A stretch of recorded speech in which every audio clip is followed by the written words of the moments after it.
Hi job seekers, welcome back. Now, a question I get asked a lot is what is the difference between a resume and a CV? It's easy. First of all, resume is used for most job seeking and most applications across most industries.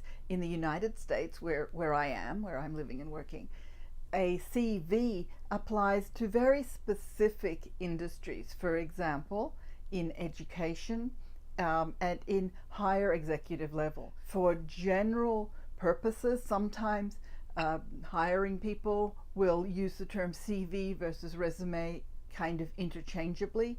And in some other countries, I believe in Britain, I'm not certain, don't quote me, but I believe in Britain, a CV and a resume are essentially the same thing. Now, what are the actual differences in the US between a resume and a CV?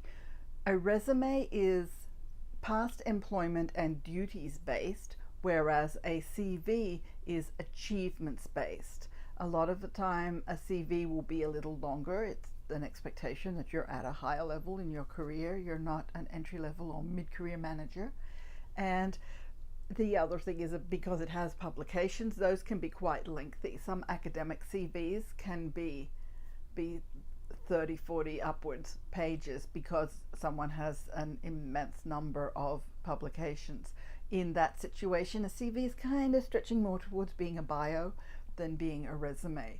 On the other hand, a resume is going to be much more pointed. It should still have those achievement-based metrics, such as made X% improvement over this amount of time, resulting in this much money saved, something like that.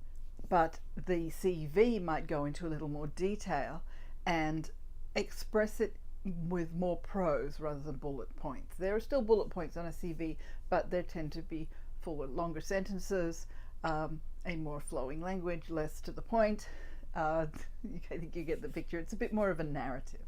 Now, how does that apply to somebody working in the entertainment industry? Well, it kind of doesn't. Just do a CV based on credits. Once again, the entertainment industry is a little bit different from most other industries. When you're trying to work in production, you don't send a production CV. That doesn't make sense. You just send a resume with your credits listed and a link to your IMDb. That's the best thing. So I hope if you need to have a CV written, I hope that you get some help to make sure that it's extensive and detailed enough, and that you are able to use your documents appropriately in moving forward, and don't pay any attention when somebody who just doesn't know any better writes that they want to see your CV when you're going for a job in a restaurant. That's not a CV job, that's a resume job, and it's okay to use it interchangeably in that respect. Good luck with your job search. Remember to subscribe and ring the little bell for notifications, and I'll see you again very soon.